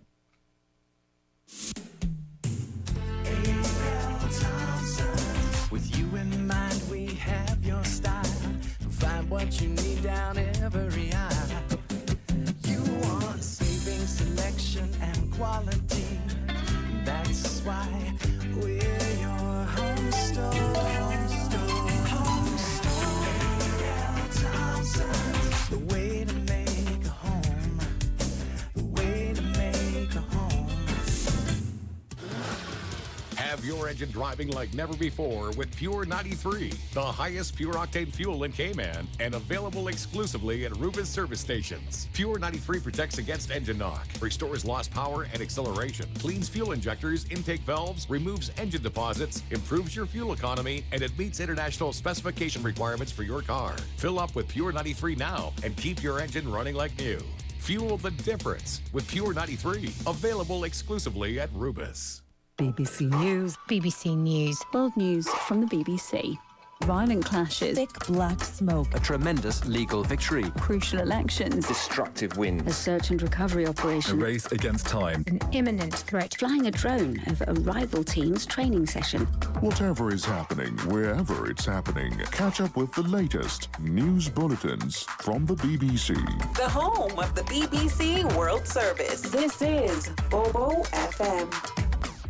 The BBC's From Our Own Correspondent. In today's Russia, no one is allowed anywhere near the political stage if they pose a serious challenge to Vladimir Putin. Stories and reflections from our reporters around the world. There is a major sense of insecurity here. More people are coming in from Sudan every day. From Our Own Correspondent from the BBC. The home of the BBC World Service. This is Bobo FM. BBC News with Sue Montgomery. Speaking to reporters at the White House, Donald Trump has said that President Zelensky and Putin will have to get together to end the war between their countries. Earlier, Mr. Trump had criticised Mr. Zelensky for what he called negotiating with no cards, and European leaders for doing nothing to end the war in Ukraine. Our North America correspondent John Sudworth reports. In a phone interview with the Fox News radio show, President Trump continued his now well-trodden criticisms of the Ukrainian president. Just 2 days after he'd called Volodymyr Zelensky a dictator on social media, Mr. Trump suggested he'd led his country to ruin, claimed that he had spurned a good-faith US approach to broker a deal, and said that, as a result, he didn't deserve a seat at the negotiating table with the US and Russia. But he also had some strong words for other European powers and their policy over Ukraine. The Red Cross has confirmed it has received human remains from Hamas, which the Palestinian group has said are those of the Israeli hostage Shiri Bibas. The Israeli military has not yet commented. More details from Mark Lowen in Tel Aviv. For the Bibas family, the emotional turmoil just goes on. It is one day since Israel's Forensics Institute examined a body that Hamas said was that of Shiri Bibas, but found that it was not in fact her, and it was an unidentified Gazan woman. That Hamas claimed there was some kind of mix-up between the remains under the rubble in Gaza. But now Hamas says that they've found the body of Shiri Bibas and that they've handed that coffin over to the Red Cross. That coffin is now en route to Israel to be identified in the Forensics Institute. A judge in Brazil has ordered the suspension of the social media platform Rumble until it names a legal representative. The ruling is similar to one he made against X last year. That ban was lifted after X's owner, Elon Musk, paid millions in fines and appointed a Brazilian lawyer as its local legal representative. The mayor of Los Angeles, Karen Bass, has sacked the city's fire chief and blamed her for failing to deal with the deadly blazes that ravaged the city and its surrounding area in January. Ms. Bass told a news conference that 1,000 firefighters could have been on duty the day the fire started, but were instead sent home on Kristen Crowley's watch. As you know, I have called for a full investigation of everything leading up to January 7th. A necessary step to the investigation was the president of the Fire Commission telling Chief Crowley to do an after-action report on the fires. The fire chief refused. World News from the BBC. A man has been found guilty of attempting to kill the British Indian author Salman Rushdie in a frenzied knife attack at a lecture in New York in 2022. Hadi Matar, a Lebanese-American from New Jersey, now faces a potential jail term of more than 30 years. He'll be sentenced in April. Mexico's President Claudia Sheinbaum says she's considering seeking the repatriation of an alleged drug lord who's facing the prospect of a death sentence in the United States. Ismael El Mayo Zambada, a founder of the Sinaloa cartel, has accused the U.S. authorities of effectively kidnapping him after a small plane he boarded in northern Mexico landed in Texas to his surprise. German police say they've arrested a man over a stabbing at the Holocaust Memorial in Berlin. The attack comes just 2 days before Germany holds federal elections on Sunday. Jessica Parker in the German capital has more details. Police say the victim is a 30-year-old Spanish man. The victim sustained wounds to his upper body. He's being treated in hospital, police have said, but his injuries are not believed to be life-threatening. In terms of the suspect, police initially said that they believed he had fled the scene with the weapon. They didn't know what the weapon was exactly. They didn't know of an alleged motive or whether the two men may have been known to each other. In the latest update, though, that we've had, they say that a suspect has been arrested at the scene. The French cognac industry says it's been losing $50 million a month since China imposed duties on EU brandy in response to Brussels slapping steep tariffs on Chinese electric vehicles. 98% of French cognac goes abroad. The trade body says France has seen a 50% drop in shipments. One member said the industry is now weighed down by European political decisions. BBC News. The views and opinions expressed on Straight Talk with Austin and Ellio do not necessarily reflect or represent the views of Stingray Media, its staff, or contributors. Callers to the program accept full responsibility for the views expressed. The show host and affiliates are not liable for any statements made or any harm claimed. All callers to the program indemnify Straight Talk from all claims. Offensive, defamatory, or unlawful content will not be tolerated. Be a part of the conversation by calling 745-2626. Now, here's Straight Talk with Austin and Ellio on Bobo FM. Ladies and gentlemen, welcome back to Cayman. What? I almost said that thing. Straight Talk. I almost said it. I almost had a complete nostalgic moment. Welcome back to Straight Talk with your host, Austin Harris, and myself, Ellio Salmon, right here on Bobo 89.1 FM. And of course, it is 6:06 in the studio with that magic number. We just reached on to 6:07. Just 6:07. We're just in time. But Austin, finishing up my my train of thought. Yes, please. Again, I want to stress, and I'm stressing all these things because I'm all about doing what I think is right for the country. Yeah. If we're going to uphold a standard, which I completely agree, you can't be running around carrying people in a bus and, sweating to death. It's not the kind of image that we want. It's not the product that the Cayman Islands wants for tourism, period. Right. By the way, stayovers, cruise tourism, doesn't matter. It's not the product we want. That's right. And this is why I know that Caymanians will enforce that. The Caymanians want that. This is, again, why I'm saying to you that when we can educate them to understand what is happening on our waterfront in terms of cruise tourism, it is totally unacceptable. Yeah. If we won't accept that with a drive, then why are we going to be accepting them getting onto a tender that you're rocking, and again, there's definitely no AC on that one. And you have people pulling people off the stairway on a wheelchair because it's too rocky, and then you finally get on there and you have to line up like cattle to get back on. I feel 100% confident that when the people of this country are fully educated, can actually see it, they would say that particular product is not fit for me and my family, and it's not fit for the people that we're bringing to the country. It is a horrible first impression. Okay. And again, just want to let you know. Just want to let you know. Absolutely. Boy, time flies, Austin. Here it is. First of all, I can't believe it's been 2 weeks. I mean, that's a quick 2 weeks. 2 weeks and only, what we got 9. Today's episode number 10. Can I honestly tell you? Yes. If you ask don't lie to me. Yeah. Tell me. You don't lie to me. Austin, that statement coming on the heel of, give me a hug, that don't lie to me, baby. Don't lie to me. Okay, listen to what I'm saying. So it's like I'm sitting, I'm saying to myself, if you honestly ask me what this day feels like, it feels like maybe day 3, I'm thinking, but day 10 already? Yes. That's like totally amazing. You see time flies. I can see before we turn around, it'll be 3 years we're sitting up and you're staring in each other's face, giving hugs and making stupid comments like, don't lie to me. Absolutely.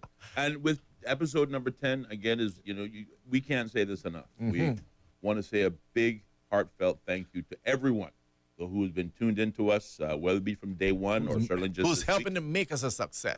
Who's helping to make us a success. I think of the 100-plus initial followers. Whilst we appreciate everyone, you'll always remember your original day ones, as we call it.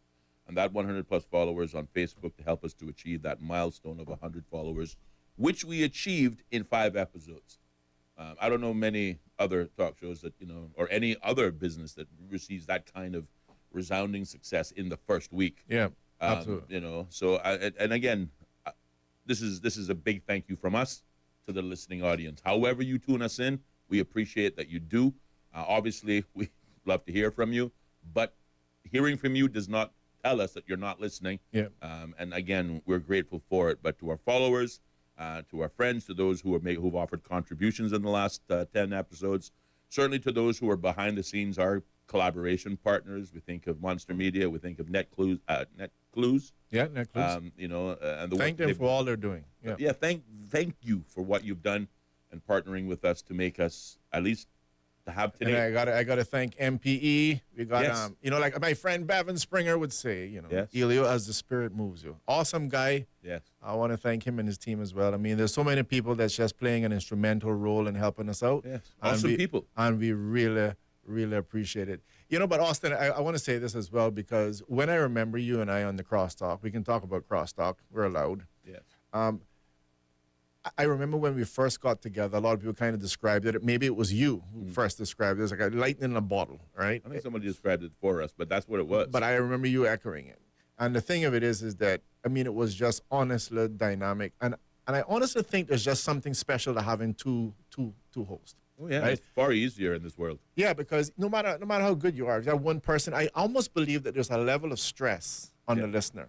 Yeah. Because you're in the studio by yourself, they're kind of thinking, he probably needs someone to talk to. He's just talking. So there's a level of stress, even if you're not consciously aware of it, there's that stress level. Yeah. Where when you can just sit back and say, listen to those two mad, they're crazy in there. Yes. You're just totally relaxed and listening to the two of them just, catch themselves on fire. And, yeah, pretty much. That's all it is. And especially when you can give them that humor, make them laugh. Sure. And I want to say kudos to you today. You really let loose today. I'm on fire today. I'm a funny guy today. I don't know where I found my sense of humor, but What's in your came coffee? alive today. What's in your coffee? This is what I'm today's a thinking. dark roast today. It's not a medium roast, It's like most of the time. This is a dark. How are you drinking your coffee? Is it black? Yes. Yeah. Actually, yes. No cream? No cream. And this is a recent development. And not just because. So you used to be a milk guy? No, I used to be a coffee and cream guy. I like my coffee and cream and a little sugar. Well, we won't go there. Okay. Because I had an Ellio thought there. It popped into my head. I said, no, we don't. We don't say that. We don't say that on radio. Mess around and find out. Something like that. But yeah, this is a recent thing. I mean, again, not, of course, being reminded of your father's comment, boy, you look well nourished. It's the truth. Boy, the truth he gets on my nerves when he says That's okay. that. I love him to death. I have no malice towards him whatsoever. But I'll be the first to admit it. I could lose a few pounds. Over the years, I've been. Well, you get older, you get wider and broader, and that's me. So anyway, in terms of my coffee, I'll never stop drinking my morning coffee because that keeps me out of being, out of the want ads, and wanted ads in particular. But I'm trying to reduce sugar. I think that's my Achilles heel. If there wasn't a thing called sweets, I'd probably look like Ellio on a regular basis. But I got to have my sweetness. Are you trying to give me a compliment, backhanded compliment? No, it's not even a backhanded compliment. It's a real compliment. It is a real, honest to goodness. Go ahead and expound on it. Come on. Because you talk about, again, going back, what has been 15 years. Yeah. I think about that. I think about how you and I both started in radio. We started in radio together. But I also think about, look back at my pictures. I was, a good 25 pounds lighter back then than I am today. You know what I mean? So, and those things is what eats at you. You think about it. It's reality. It is what it is. You just made investments. That's all. But again, so when we talk about coffee, why are you drinking coffee black today as opposed to how you normally drink it? Again, it's just my attempts at healthier, cleaner living, reducing sugar, part of my exercise regime, et cetera. But make no mistake about it. I know I'm not going to live forever. I've already reconciled that in my mind.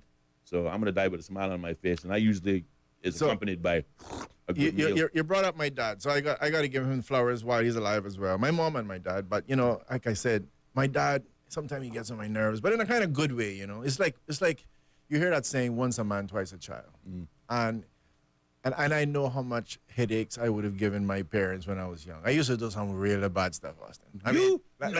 Say it isn't so. Trust me. Ellio Sullivan. Let me give the audience some examples. Get out of here. Let me just give you a couple examples. Like I remember jumping. Stop spreading rumors. Yeah, rumor has it. let me just show you. I remember jumping from one set of blocks onto the breadfruit tree. And it was wet that morning, and then I had a sister that followed me, and kaboom, she falls on the ground. I'm getting the blame. I thought she died, so I kind of dragged her in the house and put her on the side of the washing machine just in case. Right?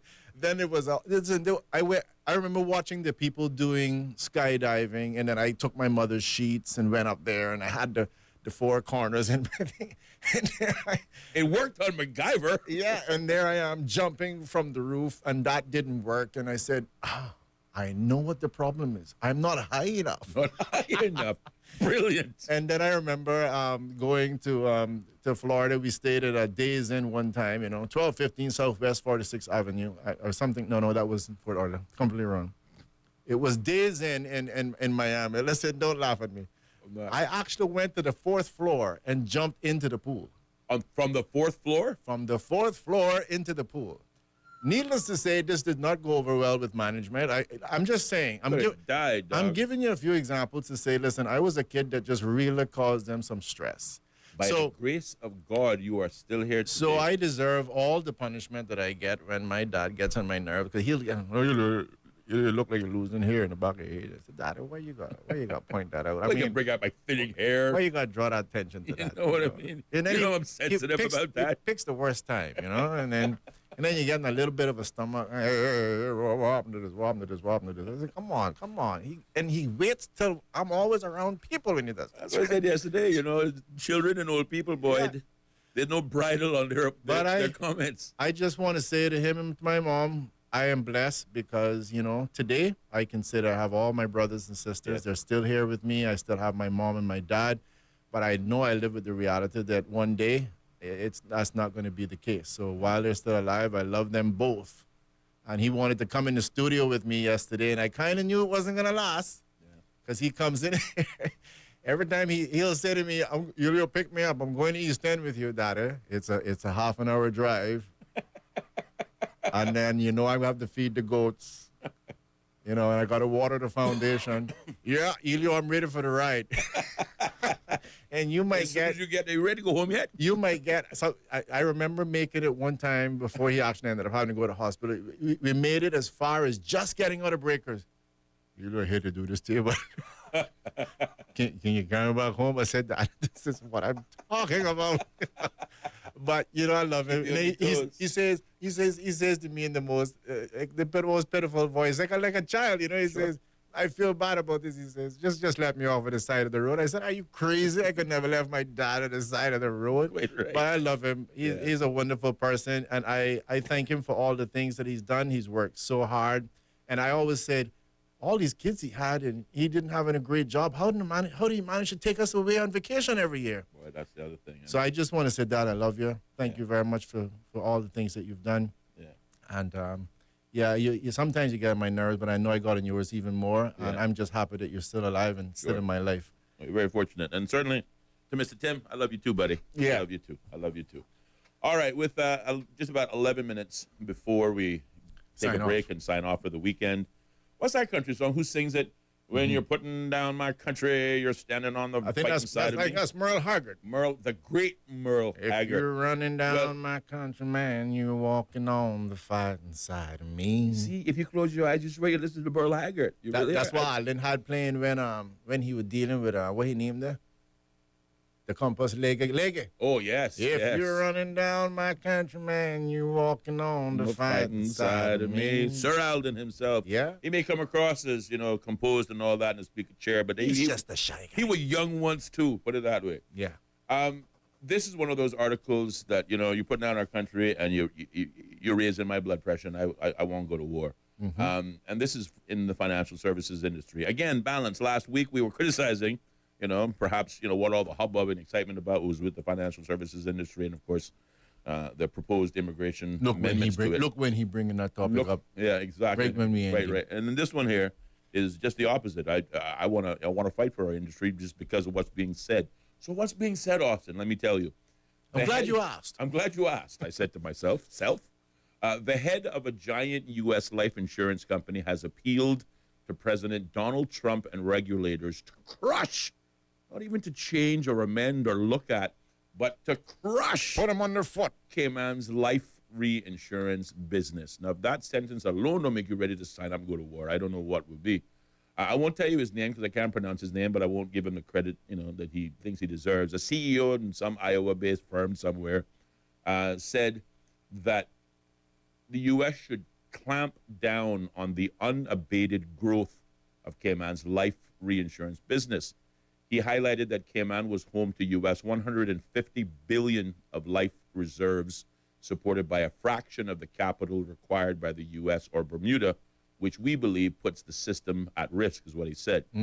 Now, a spokeswoman for the Cayman Islands Monetary Authority said that the idea, not even the claim or just the idea, just the notion that Cayman was unhealthy competition and had a more lenient regulatory approach than other jurisdictions was just outright wrong.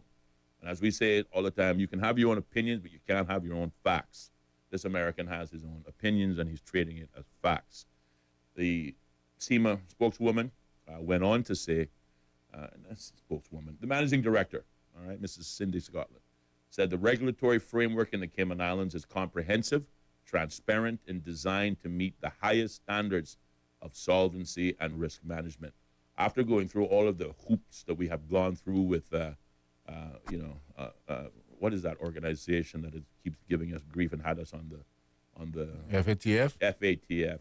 Financial you know what that Action stands Task Force. for. And everybody else, we talked about moving goalposts in terms of upward mobility in the labor sector. Well, certainly in the financial services space and regulators in terms of viewing Cayman as a harmful tax competition or otherwise are always OECD. moving the goalposts on us. But in this case, of course, SEMA stepping up and saying, listen, even to think of this idea is wrong. She went on to say that Cayman regulations were in line with international standards set by the International Association of Insurance Supervisors. And accordingly, The capital requirements for reinsurers operating in the Cayman Islands are designed to ensure long-term solvency and protect policyholders. So we have an American business owner coming up and saying, what's going on in the Cayman Islands? Cayman Islands getting too big for their britches. Donald Trump should clamp down on this. But I dare say it's even bigger than that, because in the reinsurance or insurance sector, it's no secret, Cayman and Bermuda are mortal enemies. They're neck and neck in this sector. And Cayman is winning, but it hasn't always been the case. So I wouldn't be surprised at all if, and again, this was perhaps at the time when Bermuda had their elections. They just had it a few days ago, so that's over. They have a government, and I think the incumbent government was reelected, so we have more of the same. But it may have just been said in political rhetoric. But nonetheless, Cayman and Bermuda really are at this challenging stage on this subject. And maybe this charge is directed at, unseating us to send that business back to Bermuda. But in any case... What else? Whatever. Yeah, what else is new? When you're on top, everybody wants to knock you off. And Cayman definitely sits at top in this area. These claims where this American is wrong. And we should definitely vociferously, I think, fight out against it. But here's the rub. We have, supposedly, Cayman representatives in the UK. I think of Mr. Eric Bush first, and then now Ms. Tasha Ebanks Garcia in the UK. We have an embassy in the US, but we used to have a Cayman representative in the United States in the person of Chris Duggan. And the point of those persons' representatives are to do just that. When UK or US policymakers write articles or otherwise that may be damning or not favorable for the Cayman Islands, certainly in the US it was intended to change the premise that Cayman is a tax dodger, tax haven, like the movies make us out to be. You know what I mean? Like the old days of showing up with suitcases of cash. That's what the Cayman Islands are. That's Hollywood. It's, couldn't be farther away from reality. But not everybody believes that, so you have a representative there lobbying on your behalf. In this instance, at this time, there's a gap, because Chris Duggan, who used to be that Cayman representative in the United States, stepped down, retired, got fired, I don't know what it was, in January last year, 2024, and hasn't been replaced. So who do we have standing at the gate to obviously fight on our behalf in this instance? I'm sure it'll fall on Cayman Finance and some of their voices, which I hope they are defending. But this is one of those situations where you insulted my country and just can't work. We have to go and deal with this, in my opinion. What do you think? Yeah, well, I definitely see why you wanted to hear about Merle Haggard.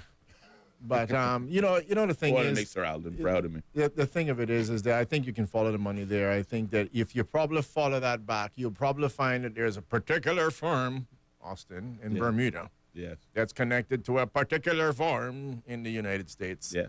And that particular firm is making statements saying, hey, we got to get rid of our competitor. Yes. But I'd like to believe that Donald Trump, I think, first of all, is I don't want to get too much into the American politics. That's going to carry us somewhere else. But I don't think he's going to listen to that lone voice crying in the wilderness. He listens to Elon all the time. That's a lone voice crying in the distance. Elon is different. Don't drag me into the American politics. I really don't want to go there. Right. Honestly, I won't. I can think of one particular person that he and I argued too much about the American politics. All I can say is, I think that blind Bartimaeus can see through it, what the whole agenda is there. Cayman Islands is doing a sterling job. So on Merle Haggard, I will join your chorus and say, if you're running down my country, man, you're walking on the fighting side of me. Indeed. So I don't want to, I almost said the wrong word. Forget about that guy. Fair enough. Waste of time. Waste of time. Ignore it. Yeah. Well, it's in the headlines. How long it stays in the headlines, what impact or effects it has on Cayman's business, real or perceived, obviously remains to be seen.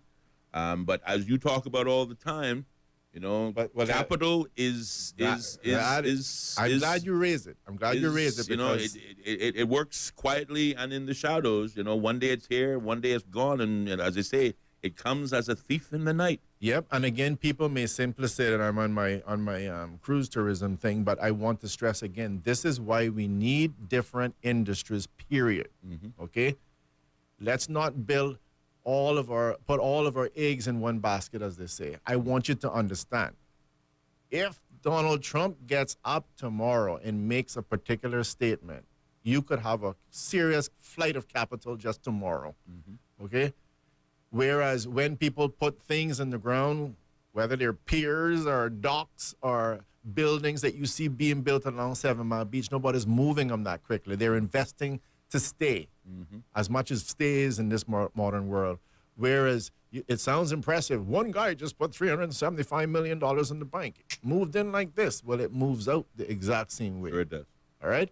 While we're sleeping, it will move out. And by the way, that's something else we need to talk about, because this whole beneficial ownership stuff is clearly going to have an influence, a serious impact on Cayman, and we need to discuss it. But either way, that is the reason we need to support other industries, inclusive of the cruise tourism industry. There you go. Well, what a way to end the week. What a way to end the week. Well done. I think we've had a fantastic 10 episodes. This is the end of week 2, and we're only going from strength to strength. Yeah. Again, we had our first guest, and hopefully that'll be met by our second and our third and our fourth. Again, ending as we started, certainly one of the priorities for us next week will be certainly seeking to speak to a mental health professional as it relates to our kids and the anxieties and stresses that are on their heads, because somebody needs to explain that to us, because it is troubling. Likewise, we continue to follow the road rage incident to see how that outcome produces. But in the meantime, we encourage all of our listeners to tune into Straight Talk with Austin and Ellio every weekday, Monday through Friday, from 4:30 to 6:30, right here on Bobo FM. Don't worry about reading the newspaper. We'll read it for you. We'll bring you the important bits that you need to concern yourself with, and the rest, you can just go about your happy, merry life. I'm your host, Austin Harris. And I'm Ellio Solomon. Have a totally awesome weekend, and see you again on Monday right here on 89.1 FM, Bobo.